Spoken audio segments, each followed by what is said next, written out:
Well, thanks for having me. I have to say, awesome dares. It hasn't been a good youth group night from if someone hasn't spewed, isn't it? Actually, years ago, about 30 years ago, that'll tell you how old I am, we used to run a youth group over here in the Frankston Pines. And one of the activities we used to do is we'd get these free tickets to Luna Park where you could go on unlimited rides. And if nobody had spewed on the rides, there's a roundabout just up there. We would go in the minivan around and round the roundabout until someone would spew. So good youth group activity. No, I was so encouraged. I live in the UK, and in the UK, people are so serious. And so we run this youth group at our house. We approach 7 churches to be involved with these kids. They're all non-church kids from all different countries around the world. We've got Muslim kids, Sikh kids, Hindu kids. And we couldn't get a church that would take them. So we're like, well, we've got to do something with these kids. So we do crazy stuff like that too. You know, the spoons with all the crap out of my cupboard to taste. And a few weeks ago, we went out to a farm, which some of the kids think is the jungle because they're so city kids. And we poured 5 kilos of chocolate sultanas in a paddock, in a sheep paddock. And I took all their phones and gave them a paper cup, and they had to go and pick all the chocolate sultanas up out of the paddock, and the team that had the most, that weighed the most, we weighed the cups, they won. We didn't eat them, we burnt them then, but it was pretty gross. But I just think a bit of gross is awesome fun, and it's also about us as Christians not taking ourselves too seriously, because life's pretty serious and pretty sad for so many people, and we've got to have some of that joy and some of that fun. And sometimes as a church, we can just take it all a bit too seriously, and we wonder why people are not attracted to this Jesus that we follow when we're like, come and follow Jesus, it'll be awesome fun. And we're all a bit serious. So I'm just in Australia for about 10 days. As I say, I live in the UK. I actually grew up in Mornington, and I became a Christian at about 14. And Pastor Rob was actually my Bible college lecturer 30 years ago. So if any of my theology is wrong, blame him. And I was part of a ministry that worked in the Frankston Pines, in Springvale, in Dingley with, I think, your mum and dad. Yeah. And we felt a real call at that time to reach kids at risk in the community and disciple them into the church. That was kind of our remit, to reach marginalised young people who were not represented in churches and to see them discipled into the church. What we quickly realised is in Australia, and the same in the UK, is that the church is often very middle class and very well-to-do, and the kids in the culture we were reaching were more working class. And so we then felt called to form ourselves as a mission and to see churches planted in these communities. And so we did that for about 13 years in Springvale. We lived in the community. I don't know where we got this idea, but I think we just thought if you're going to minister in a neighbourhood, you should live in it. And that's always been our simple model, is instead of doing things to a neighbourhood, be part of a neighbourhood and then see God's kingdom come. So we lived in Springvale in the crazy days of the street heroin dealing in the 90s. I remember one day we had a team come and do like a mission exposure day with us. We picked up 600 syringes just around the flats where we lived behind the station. And we went on that journey of trying to learn what would it mean for God's kingdom to come here in this neighbourhood and to see lives transformed. And so we didn't have a grand plan that we would run a detox or we'd do this or that, but we just started doing the things that God gave us to do. And that did involve running a detox in our flat, taking in people who were homeless, looking after children to try and keep them out of foster care. And one thing led to another, and we saw a movement of God in that neighbourhood. After 12 years of that, we had a team of others across Melbourne doing that as part of an organisation called Urban Neighbours of Hope. And we really felt called to go and live in a slum in Bangkok, Thailand. And actually some folk from Bayside Church came there probably about 8 years ago now and did some work painting a cafe, is one of the projects that we started to employ young people from the slum. So for 12 years we lived in a slum community. So it's basically, as you imagine, tin shacks over black water on stilts, 100,000 people in 2 kilometres, 1 mile, 2 square kilometres of land. And so you'd open your little door and there'd just be people everywhere. A really awesome way to meet people and to just find things to do. So we found ourselves again on this journey of what is it that God has given us to do in this neighbourhood to see his kingdom come. So I started working at that time. There wasn't free AIDS medication, so my role was nursing AIDS patients as they died. I hadn't thought it through, because you've got to write your missionary newsletter back home, but everybody died that I worked with, so there weren't those stories of, so it's like, we're going to have to do some other things as well, because I'm not sure people are going to want to keep supporting me. As I say, 5 more people died this week. That's, praise God. And so it was really depressing. We couldn't speak the language. We couldn't, we thought we would move into this slum community and that God would use us to help people. And I remember our daughter, who was 5 at the time, she was about 6 when she said this. She said, "Mum, I thought we came here to help the Thai people, but actually they're helping us more than we're helping them." And I think at that moment, I realised actually part of that was the journey for us, is to realise that people need to serve and the poor need to serve just as much as we did. And the most humbling thing for us was to allow our neighbours to help us. So I've been travelling around Melbourne a bit, talking about loving your neighbour. Who is my neighbour is the passage from the Good Samaritan in Luke 10. And but I think the question I'm asking is, whose neighbour am I? So it's one thing as Christians when we're in a neighbourhood to say, who is my neighbour that I can love, or who is that person at school that I can care for? But I think God also calls us to say, whose neighbour am I? Who am I allowing to use the gifts God's given them that they may not even know are from God, to care for me, to do life with me? So it's a much more equal relationship. And when we left Thailand after 12 years to move to the UK, we were part of starting a cooking school, which some of you may have heard of, called Cooking with Pooh. So who's heard of Cooking with Pooh? Pooh was my neighbour. She used to cook food out the front of her house. I'm a really terrible cook.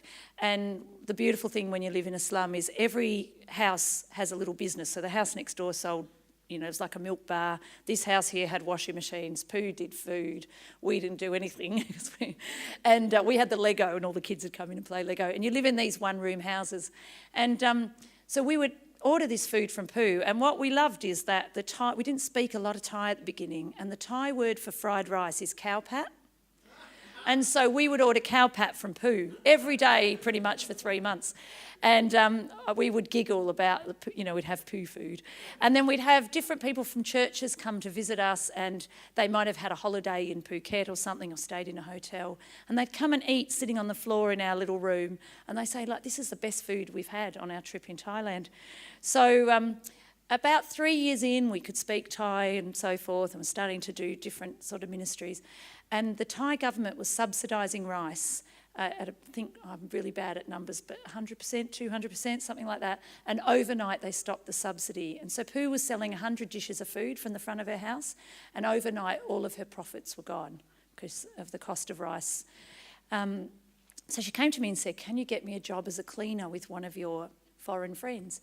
And I'm like, "No, you're the best cook we know. Why don't we start a cooking school?"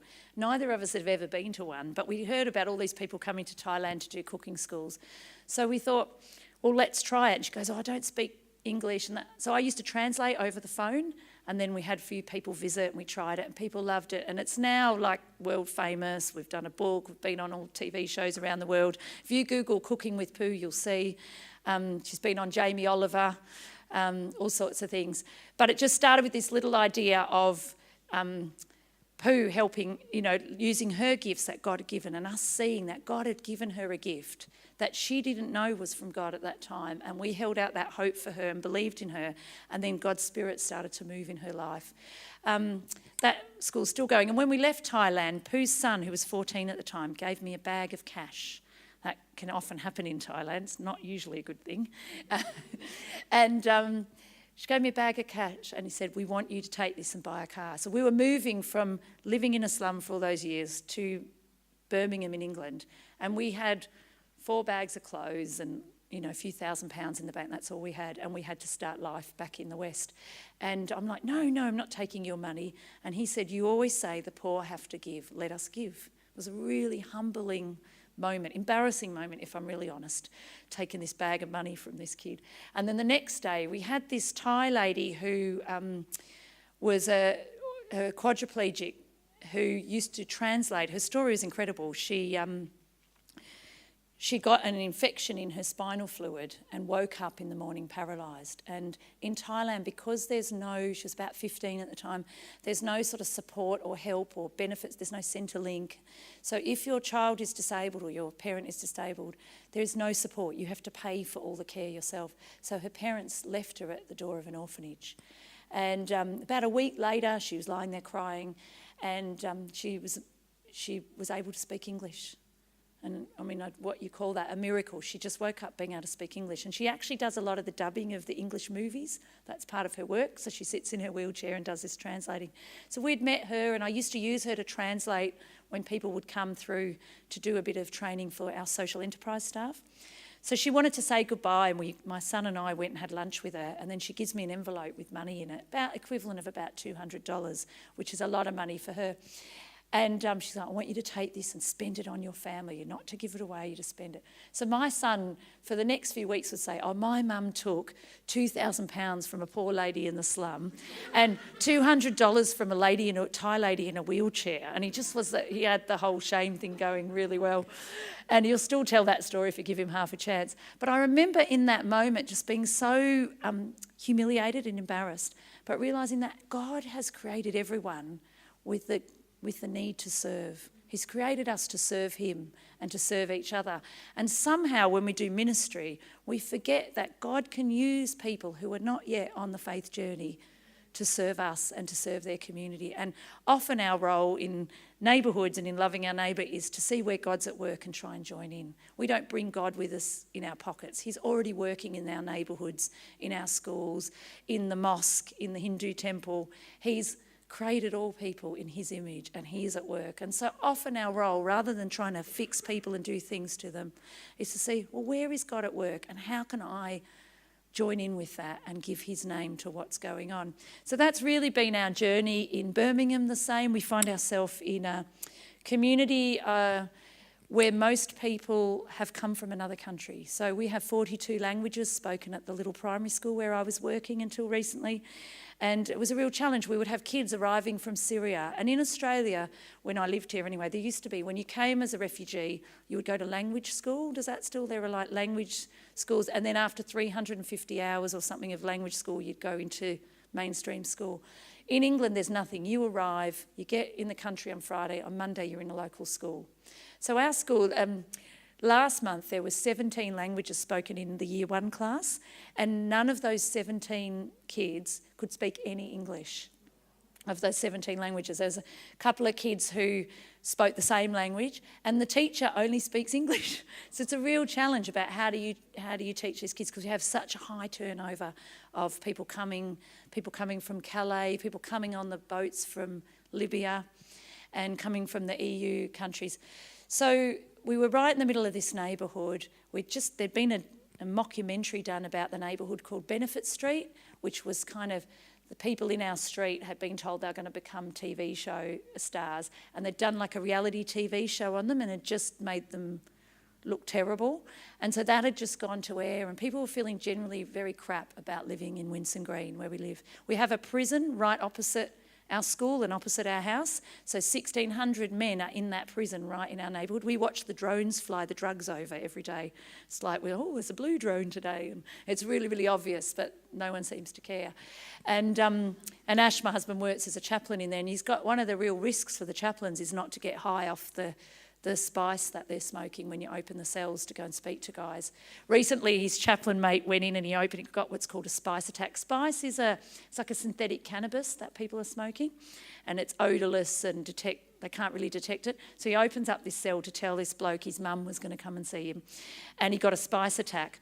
So Ronnie's like a Baptist minister, a fairly typical Baptist minister, and he gets his spice attack, and then he starts just loving on everyone. Really not a good idea to do in a male prison, let me tell you. Anyway, once he stopped loving on everyone, it makes you hallucinate. He started trying to bite his hand off, and he did serious damage. He's got like bite marks all over his hand. And then we get a call to say, could you come and get him, because he's going to be out to it for 2 hours. He can't drive home. We live across the road. But it's really, really sad. So that's a real challenge out the neighbourhood that we found ourselves in. And we were sort of asking God, what can we do to see your kingdom come here? How do we start to connect people together? And where are you already at work, God, in this neighbourhood? And I don't know if it was an idea from God or just a crazy idea, but I thought, let's get some alpacas, as you do when you're in a neighbourhood. Has anyone got alpacas? Everybody in England thinks all Australians just have them in their backyard now. I'm really sorry about that.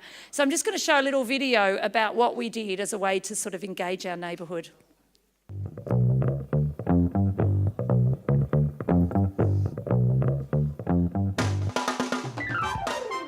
When Oasis Trust took over this school, the neighbourhood had quite a bad reputation, and we wanted to do something really different and a little bit crazy as a way to bring something really positive, create some real momentum and some social cohesion around something very exciting.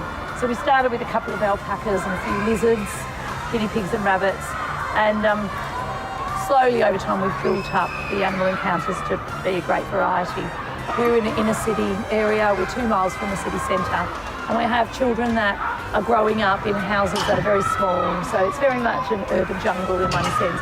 And we wanted to be able to give kids access to kind of that creative outdoors experience, and it definitely crosses all the language barriers.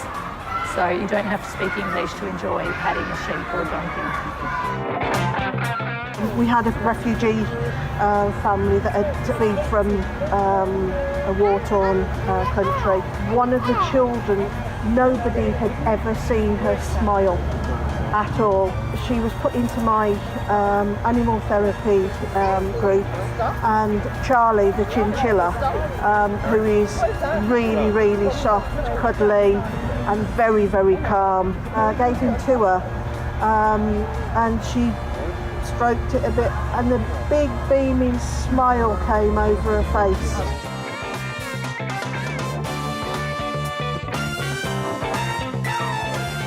We walk the animals to and from school every day for safety reasons. Alpacas are really good. They will only poop in one place. Sheep and goats are a different matter. They just walk and poop. So we had to come up with a solution, so that's why we put tenor ladies on them, and big boy pants on the goats, because it catches everything, and then we just take them off when we get to the field and put them back on again when they go home.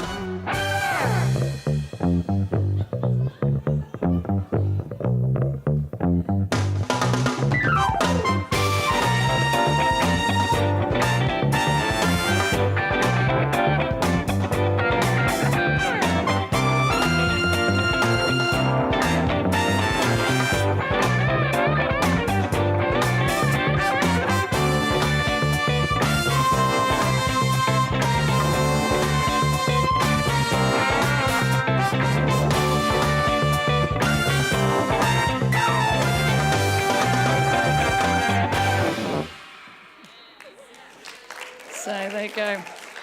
So as you can imagine, for 3 years now, we've been walking our animals to and from the school every day, because if we leave them at the school overnight, they get stolen. And so we walk them home every day. And it's become our kind of normal, but it's a way that we've met the whole neighbourhood. So as a result of this silly idea, meeting all the neighbours, it's turned into a social enterprise. So we pimp the animals out on the weekends to jobs, like we do fun fairs and church fetes, and we've got an alpaca wedding next month. And we charge money for us to bring the animals, and that employs some of the guys getting out of prison, or some of our teenagers locally can do a paid job with us to come and take the animals. And but it allows our neighbourhood to have them for free, and for the school to use them for animal therapy. But so that's our kind of normal, and you forget as cars stop and people video you that it's not normal to be in an inner city place walking the animals. But again, it's just a little idea, it's just a method, but the mission is to connect with people and see their lives transformed for Christ. And one of the things that it's led to is it means that people now want to walk the animals to our house. So what happens is people after school will all walk, so there'll be 3 or 4 families each day bringing the animals home. They then want to stay. So from that, we've started a community meal on a Tuesday night. We were getting up to like 40 people staying for dinner. So then we had to turn a Thursday night into another community meal, and things have just progressed from there. The kids from youth group get involved, and we do all sorts of different activities. So again, it's just a simple idea, but it's a way that we found to engage with our neighbours. And I think the thing that we really learnt as we've started to journey with our neighbourhood is that people want to be included. And so often as a church, we look at what people are missing. We think, are they Christians or do they know Jesus? And we start there rather than starting with, do they want to just come and be part of our family and just do life together? And then trust that God's Spirit will draw them in a different way. So we start with the belonging rather than with what is a deficit.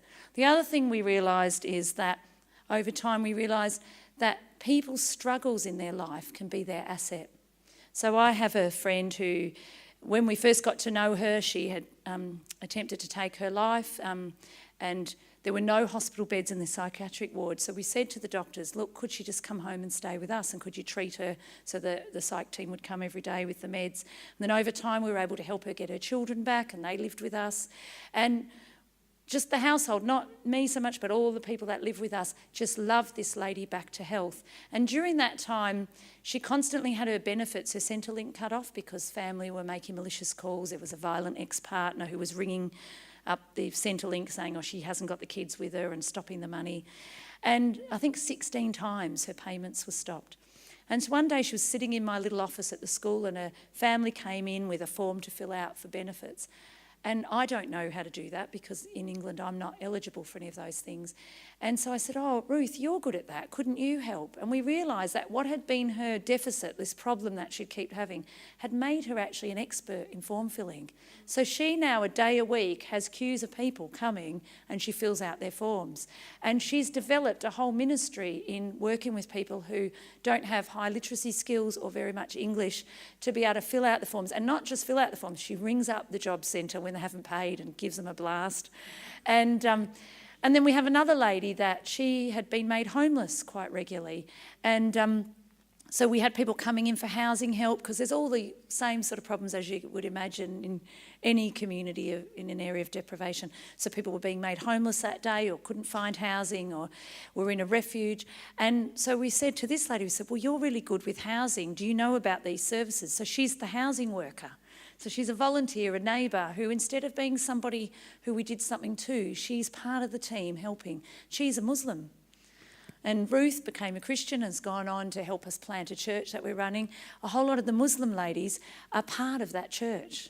I don't know what God's doing, but when we were in our big, large church that we're part of in the mornings, when they commissioned our neighbourhood team to go and plant a small church in our community, 7 Muslim ladies got up and were prayed for as well. I didn't invite them, they just came along. They were going to be part of everything. So they felt so much that they wanted to be part of it that they've joined in. So they're like, you do your churchy bit, we'll cook the food. So we do our prayer and our communion and our sharing together, and then we all eat together. And somehow God is taking us on this journey. I don't know what's going to happen with it. Just recently we went on a large Christian conference. In the UK they have these conferences where like 12,000 Christians go camping. They're completely nuts because it's freezing cold even in summer. It's in the middle of a paddock. It's my idea of hell. But this year 30 people from our neighbourhood wanted to go on this Christian camp and 15 of them were Muslims. So I'm like, I have to go camping. I can't not go camping.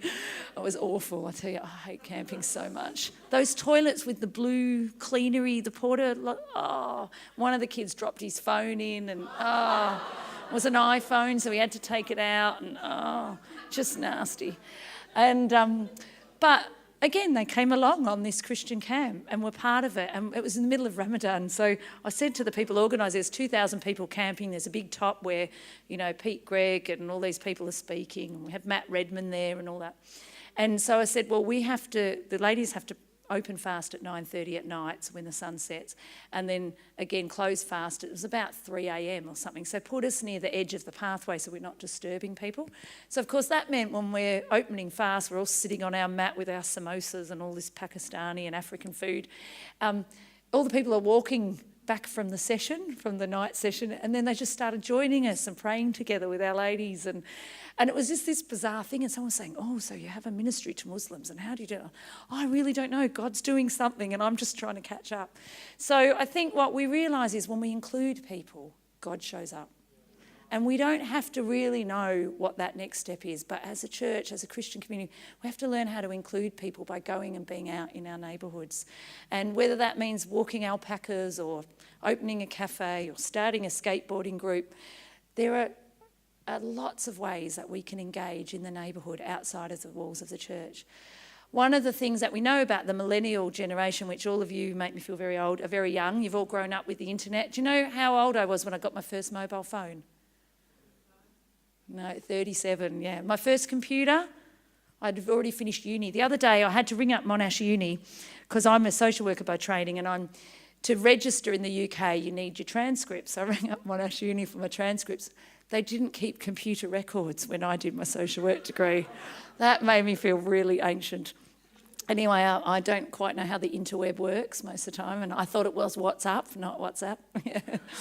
So my son says watching me on an iPad is like watching a monkey try to smoke a cigar. Just like...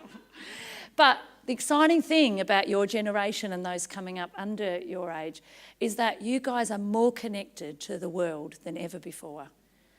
You're more aware of the fact that our wealthy lifestyles here in Australia and in the UK are directly a result of the poverty of the farmers in places like Thailand and Philippines and Africa. So we live how we do because on the backs of the poverty of others. You guys are more aware of that. In our generation, we could pretend we didn't know that, and when the news would come up with a famine in Somalia or Ethiopia, we would feel bad for a bit and give some money, and then we could shut that off. You guys live in that space where all of those issues are in your face. You know that our plastic bag use is destroying the planet.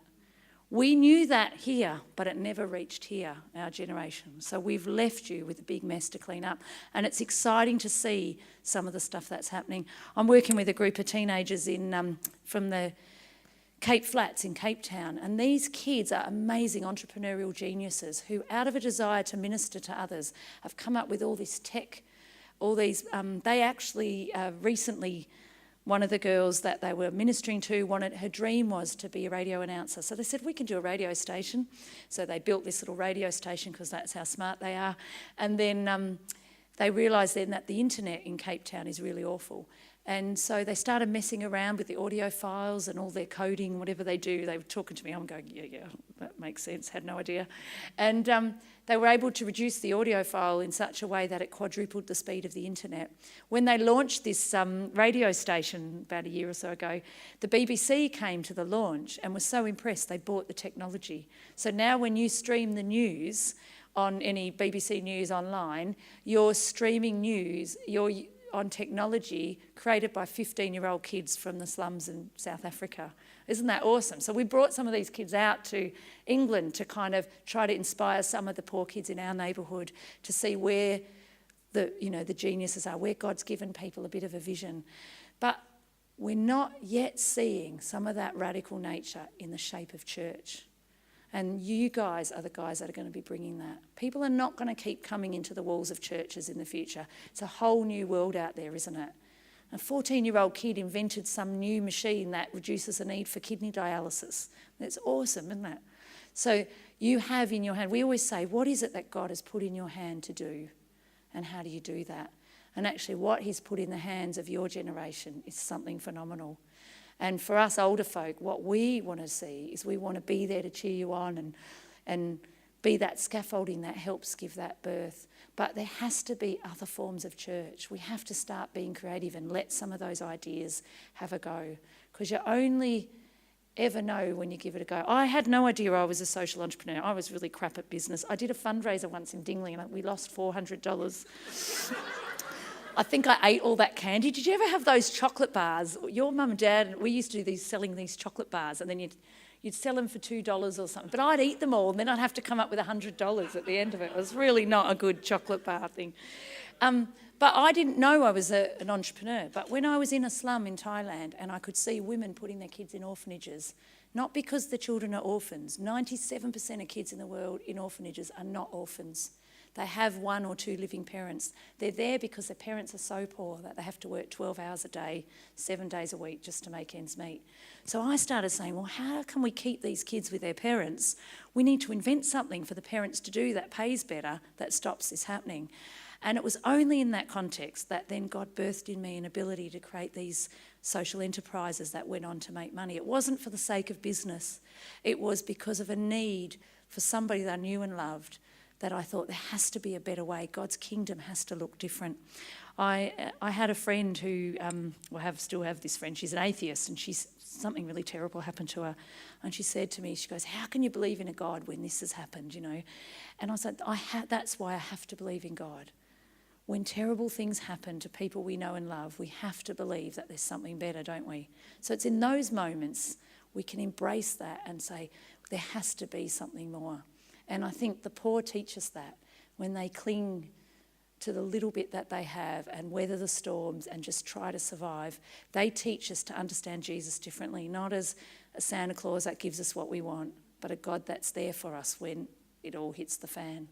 And so I would encourage you to start dreaming some of those dreams. What will church look like for this next generation? What will our neighbourhoods look like? Somebody was saying, we're a super connect. I watch these TED Talks about, connectivity, and I'm trying to get up with all the Bitcoin and blockchain because I'm running this. We pay our asylum seekers through this cyber wallet, which these kids in South Africa have done. So I'm trying to quickly get up to speed and how to do it. And they're saying we're the most connected generation ever, you guys, but the most isolated. I was at a child protection training about a month ago, and they said that one of the stats over the last 10 years is that teen pregnancy has drastically reduced. Do you know why? Because you can't get pregnant from cyber sex. Yeah, people are not leaving the houses. But what that means is that we're raising a generation of people who have no social resilience. And actually that is massive. So that means the smallest disappointment, when you haven't developed social resilience, the smallest disappointment tips you over the edge. And so we see high rates of suicide. We see people who are lonely and isolated. I would bring Thai ladies from the slum to Australia. We'd go on these cooking and speaking tours. And people would always ask them, don't you find it hard when you're here in Australia and that you have to go back to the slum and you see all this wealth? And without exception, there was 7 different ladies I brought over the years. They all said, no, I feel sorry for people here in Australia. They're so lonely. And I think that is a challenge, is how do we, that is the poverty of this country, how do we connect people in this so-called super connected society? How do we truly connect people and help them belong and be known? And so that is the challenge for young people, for older people, but for all of us as a church, is how do we gather people so that they find the purpose that God has for them in their life. So the story of the Good Samaritan, where the guy says at the end, who is my neighbour? Often that's preached about, isn't it? And we're all saying, who is my neighbour? And whose neighbour am I is the spin I put on it. But I think we all know who our neighbour is. They're the person that God puts in front of us. They're the kid at school that no one hangs out with. They're the outcast, the orphan, the widow, the person on the street. We know that. The bit we don't kind of always get is Jesus actually said, go and do the same.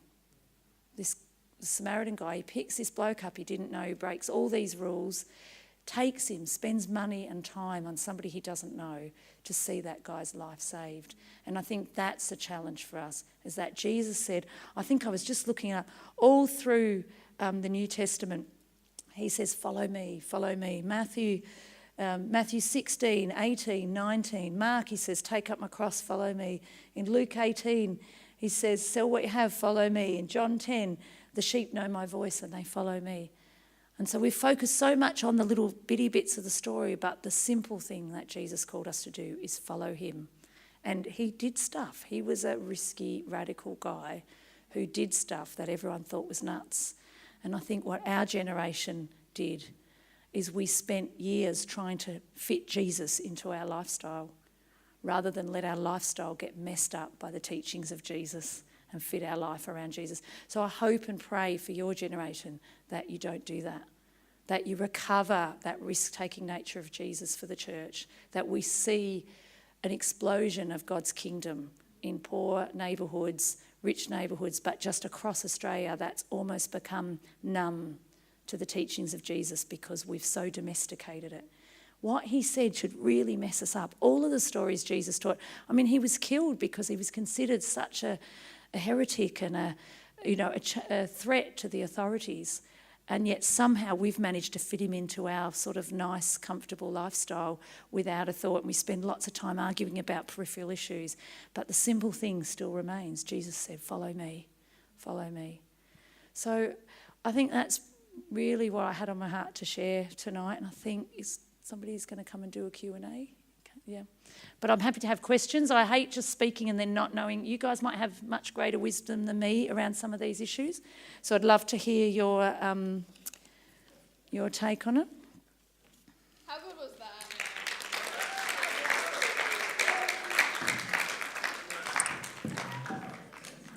I'm just going to grab something.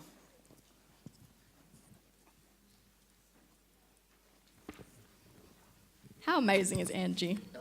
So good. What a life she has lived and so much wisdom she has shared with us.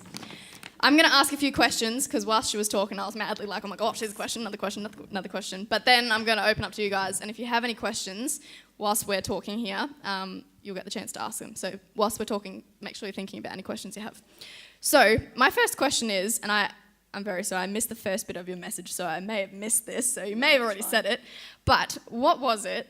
Was there any event or just a period of time that brought you to being so passionate to share Jesus with people? What was it?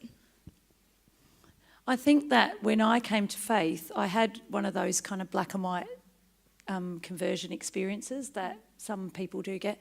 So I was sent on a Christian camp by my social worker when I was 13, 14. And I remember him doing that. It was the 80s, so I apologise for the theology in it. But he was like, if you got hit by a bus tonight, would you know where you were going? And I remember my cabin leader at the time, she was trying to Bible bash me and I wasn't interested. I was sniffing glue up the back with some kids down at back of CYC. And I remember because I was so annoyed by her, I got a whole lot of tampons and decorated her guitar with them and just like stupid things you do. And she then cried and ran out. It was awful. And so I was so determined not to engage in this camp. It was like forced on me. And this guy, George Buchanan, he was from Frankston actually, and said that thing about if you get hit by a bus, where would you go tonight, would you know? And I obviously sat with me. And then we went to the surf beach of Phillip Island. I got dumped in a wave. Have you ever been dumped in a wave and you're under that wave and you think, I'm really going to die? Yeah. And I was like, oh my gosh, I don't know where I'm going. I don't know where I'm going. So I just grabbed this guy on the beach. I was like, I need to pray the prayer. And back then we thought, if you just pray a prayer and accept Jesus into your heart, that will transform your life. And I think that's the start. I don't think that's it though. I think that's us acknowledging that we need something. We then go on this journey to know what it means to follow Jesus. And I think God just put people around me that were the real deal, that were just full on. And I only have one speed. It's flat out and stop, is basically. So I think everything I do is just... And so that seemed to make sense to me, that you just go hard and... Yeah, go hard or go home. Yeah. So good. And I think I picked that up a little bit whilst you were talking. Yeah. Go hard or go home. So cool. Did you feel scared when you made the move overseas and different moves that you've made along the way? Have you felt fearful, a bit scared? Yeah, every time. So there's that mix of scared. I remember in Springvale, we were in a flat and we were about to leave and we put everything we owned out on the nature strip. And then we watched from the window as within a few hours, everyone was picking all the bits and they went. The only thing that was really annoying, we'd move the fridge down from the upstairs flat and the people 3 doors up on the upstairs level wanted us to help them move the fridge back because I could have just moved it around. But I remember that sort of excitement, exhilaration, but fear of, oh my gosh, we're really doing this. What are we doing? And then, at different times along the way. But that fear always sort of tempered with knowing that this is a exciting journey that God has us on that we get to be part of. And even moving to England, I didn't want to move to England. Oh my gosh, I couldn't think of a worse place. Beautiful Bangkok, England, the weather doesn't even match. And I really went kicking and screaming because my husband really felt he wanted to move there. He had really suffered with his health in the slum. And once I stopped kicking and screaming, throwing my toys out the pram, I realised, I thought I'd be going, first world problems, of coming from a slum in Thailand, and now I'm in England. And I must say, within a month, I was shocked by the poverty that I see in the UK. What you don't realise living in Australia is in the UK, they've had almost 15 years of austerity. So wages have been frozen for 15 years. So teachers earn what they did 15 years ago, yet the cost of living has gone up. So wages, so my daughter's just started a job as a social worker. She earns more than I would earn if I was working as a social worker of 30 years experience in the UK, and she's just out of uni working here. Right. So that's the kind of thing. And then you've got all the migration. We've got 20 people living in a 2-bedroom house that I go and visit regularly.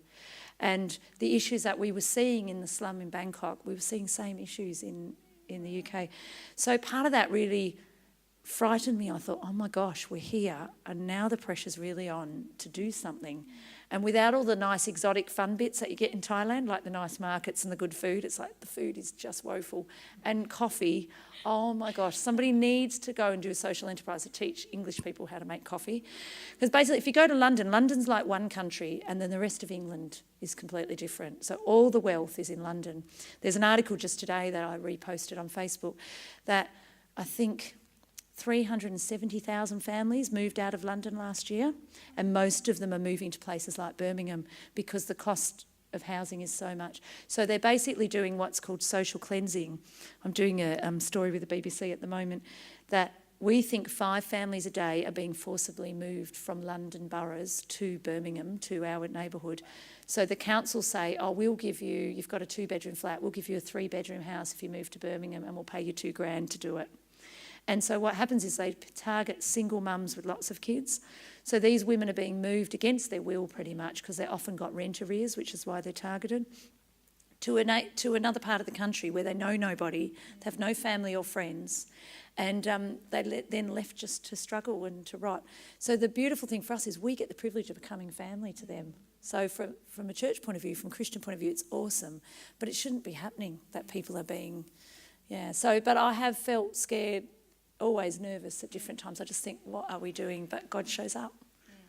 Yeah. My next question was going to be, how have you overcome that fear? Yeah, just, I don't know, watch Netflix. It's going to have a spiritual, it's like pray, of course. No, really watch Netflix is the truth. Sometimes you've just got to be kind to yourself, and so that's sometimes how I cope, to be honest.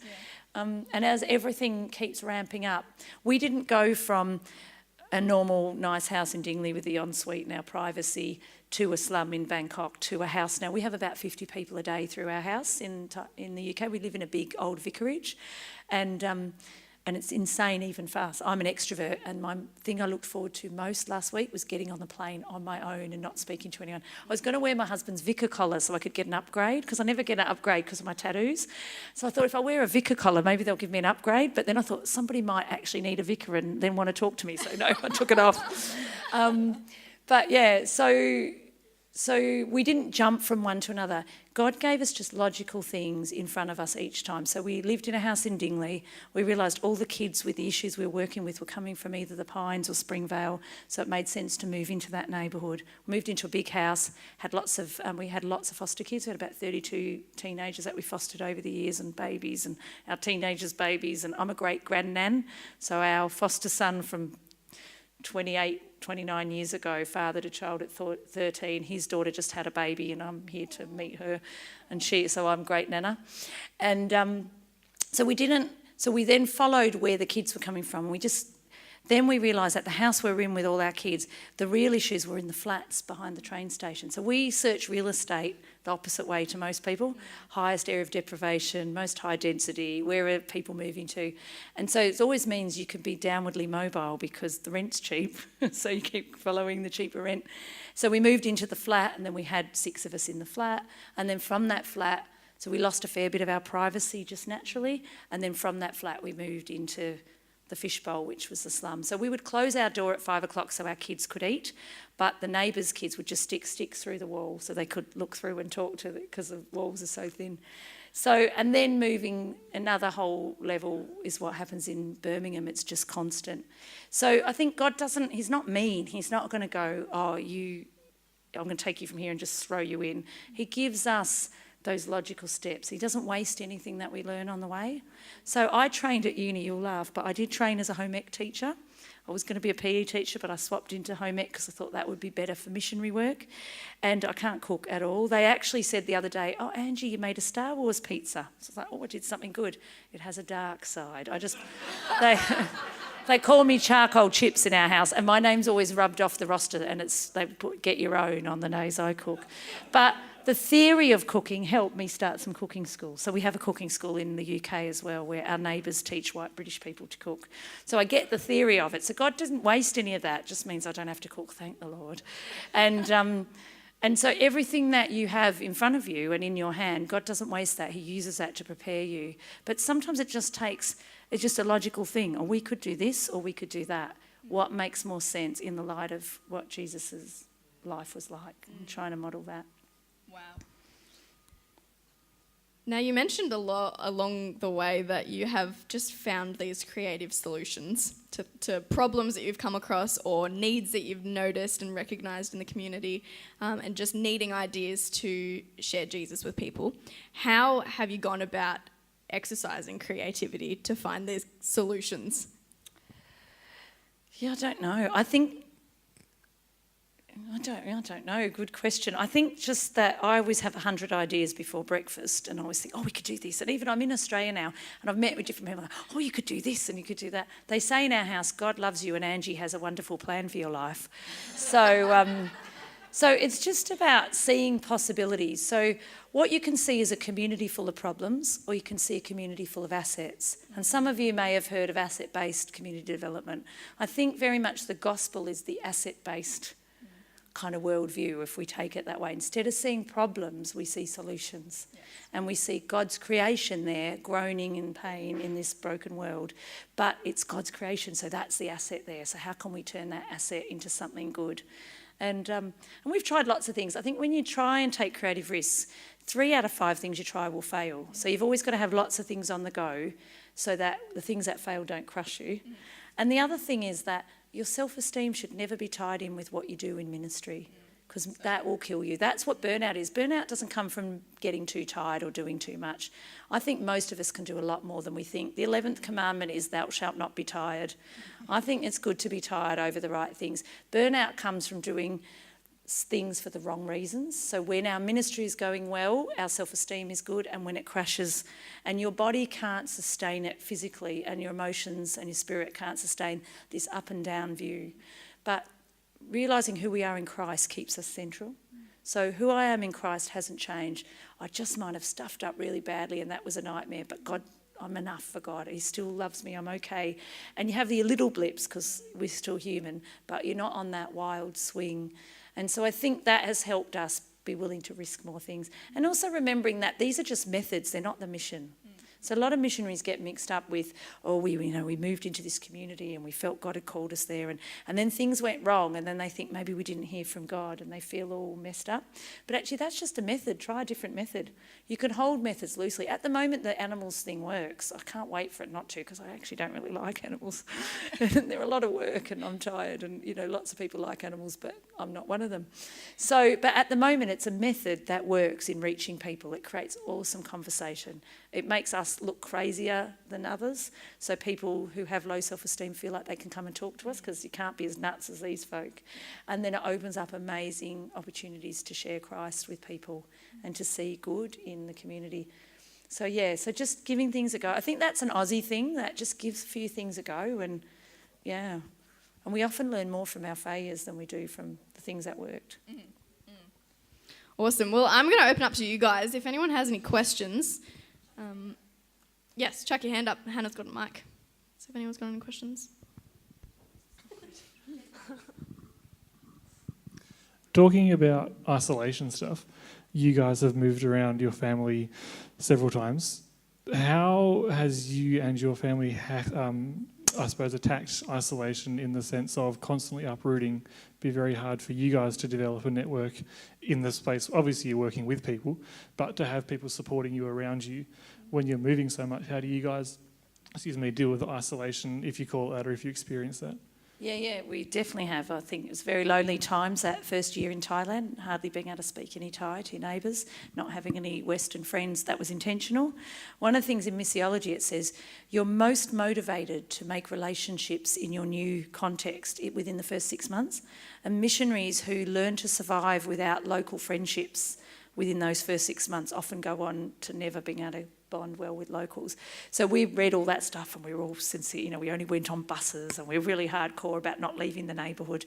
And, again, when we went to the UK, it was a lonely, horrible time. I've never been a depressed person, but I was really depressed that year. And I did watch a lot of Netflix. When that thing comes up, you want to continue watching? That came up very regularly for me. I just hated the weather. I'm like, what are we doing here? But that's why the neighbours had to become my family.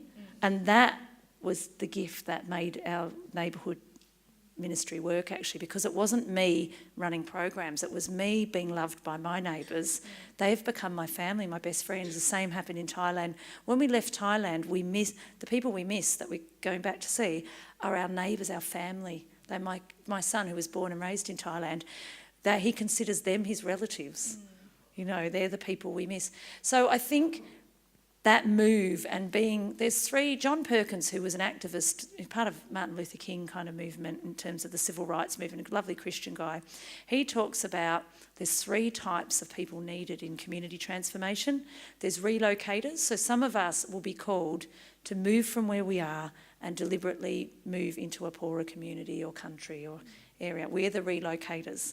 So we then have to be gifted at being able to make do with what we have and see the family emerge from around us. Then you have the returners. So they're people who may have come to faith in our context. So we've got a guy in our neighbourhood who's come to faith, but the drug stuff is just so in your face. So he's had to go and live with some friends of ours somewhere else for a while till he gets on his feet. But we hope that as his faith gets stronger, he will return and come and minister in his neighbourhood. Gwen, who you saw in that picture, she's a returner. She grew up poor in Birmingham. She went off to uni, she did well. She graduated from Bible college at 61, felt God calling her to the mission field. Wow. Came to volunteer with us as part of her Bible college placement and then realised the mission field's here, can I move in? So she's a returner. She went off, did well, but now wants to give back.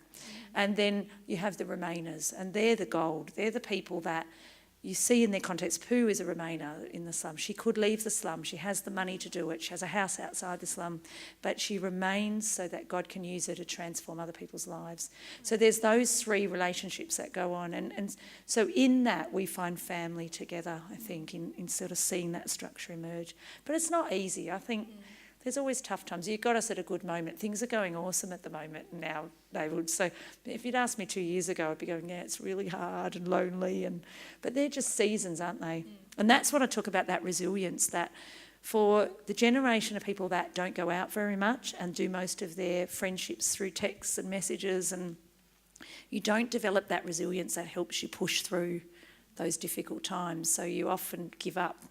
So the challenge for the entrepreneurial generation of your age and younger is how will they push through the difficult times? And that's actually what it takes to see enterprises, businesses even work. It's what it takes to see communities transformed.